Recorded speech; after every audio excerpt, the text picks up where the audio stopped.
I'm not gonna stoop down to their level.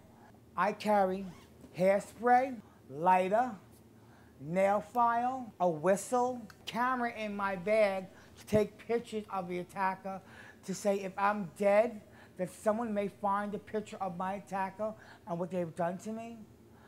I'm not gonna stoop down to their level and say, yeah, I'm gonna get a knife or a gun or something like that, because in my spirituality, I have faith. I did not choose to be this way. I am His creation.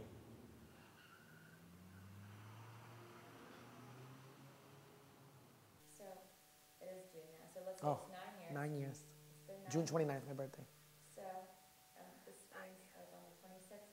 So where did you see 9 years? Fortunately enough, I fit into many of society's ways of how a woman's supposed to look because of me being Hispanic and having big breasts, and I'm Puerto Rican and Italian, so I can get away with talking rough and my attitude at times, but to live my life as a man is to suffer. What attracts the clients to us is because we're chicks with dicks. We're females with genitalia. It's just so intriguing to be with someone that is different from society, that's against all and everything, that's against what they were taught. They are not gay men. They are not faggots. They're not pussies. They are heterosexual men. They're not bi men. They are heterosexual men that want to be with a female with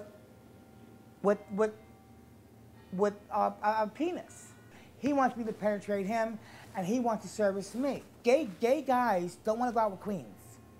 Trust me, honey. They want to go out with a butch boy with a nice piece, with steak and potatoes. Straight men want the femininity of the beauty, the curves of a breast, but with something of genitalia. This is a time where we maybe need to include, gender and sexuality into today's health courses. It's a shame that, society believes that women that are transgendered may be homosexual or still men. And unfortunately, not many transgendered women know how to combat that. It's so much easier to, when you hear a transsexual, thinking, oh, sex work. Why? Because they're an object of sex. Because you hear transsexual, and that's why that whole term of transsexual versus transgender, it's a gender thing, not a sexual thing, is something we need to break in today's society. I'm a transgender female living in a society where this should not be a problem. Spooking is when you're called out saying, it's a man, honey, you a man. Young kids could spook you quicker than an adult can. Children could spook you in a heartbeat. They'd be looking at you going, well, mommy, go mama. And you're like, oh no, honey, what's up? Is my wig crooked? I got real hair, honey. Okay, is my wig crooked? I first came out the closet because I didn't know much about being transgendered. I was told that, oh, you were gay. And just the idea of me living my life as a man and being with another man was unsettling in my stomach. And the first place I remember going to was Cowden Lord. They had something called the HOT program. I go there every week for therapy, and they were the first place that actually gave me the support I needed to begin my transition. Oh, your daughter's very pretty. And my mother always had to correct him, saying that's my son. I'm born male, but my gender is female. I explained to my family that I want to be female, and they had a very hard time dealing with that.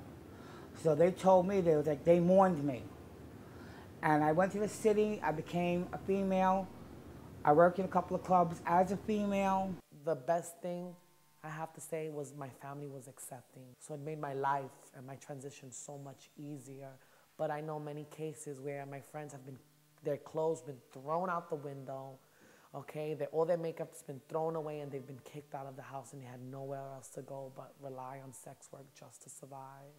First time I was spooked when I was working in the bar, and Duke, my manager, the owner of the club, wanted to do a little one-on-one with me. He found out.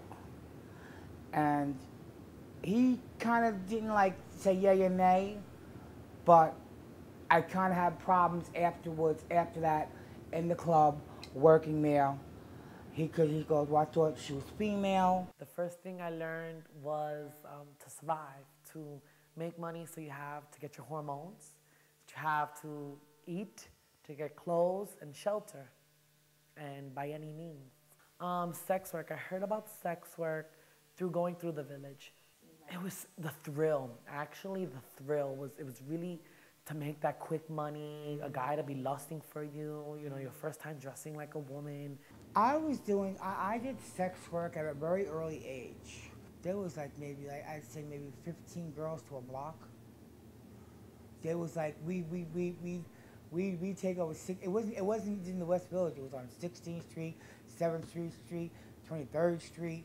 You know, we were out, you know what I'm saying, we were out. A lot of trans females have to rely on sex work to support themselves.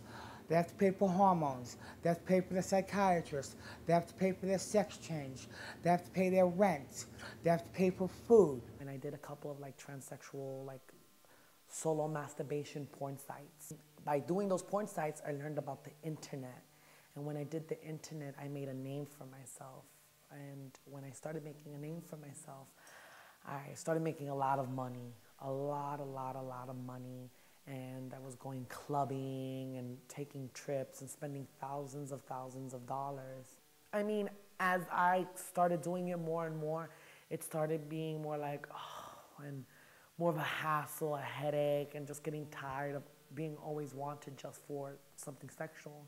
After you're done, you just want to get high or get drunk because you want to forget everything you've done, because all you've been doing is getting sensationalized and looked at like an object, not a person, not what you have to offer and how you can grow, but how you can please them and how you can just be that fantasy or fetish. You have to worry about, you know, the cops possibly, you know, bashing you because you're out there. The Johns trying to rob you, rape you. AIDS, herpes, syphilis, gonorrhea, urinary warts. It's getting to the point right now that the predators out there are knowing that the police are doing nothing for us. It's open season for transgenders. I know a lot of friends that have died from being spooked, killed, stabbed, mutilated. July 10th, 2006, on 34th Street and 5th Avenue, I was in the bathroom taking my insulin. They told me to use the female bathroom, and I heard banging on the door. I didn't know it was the manager of the McDonald's. I turned around to run to the counter. He swung the bat, knocked my front teeth out.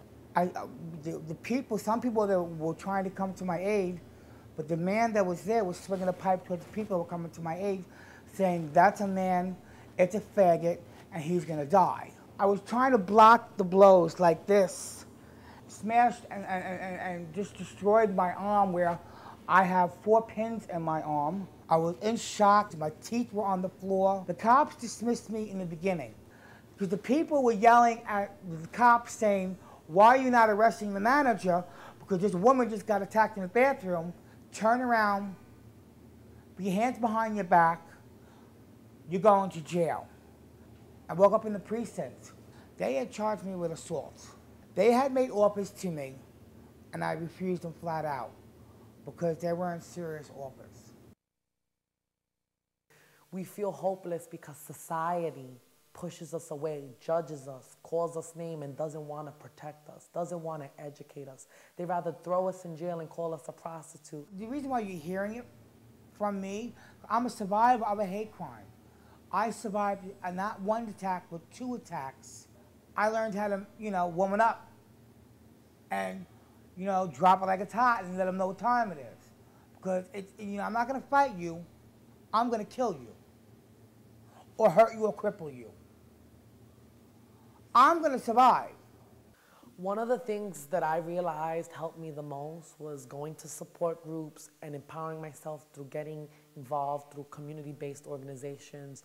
I already had my full-time job, but I didn't really I would escort part-time, but I realized I had a man that really cared for me and loved me, and regardless of where this relationship goes, that I let go of escorting just because I could survive now, and I learned how to survive on a fixed income, and I got rid of that bougie lifestyle. We need to break those stigmas. We need to go out there and let other transgendered women know you're human, you have a mind, you have a soul, and you can amount to something.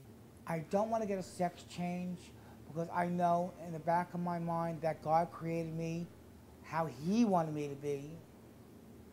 And also I know if I get a sex change, I will no longer be me, I'll be something different. I just want to be me.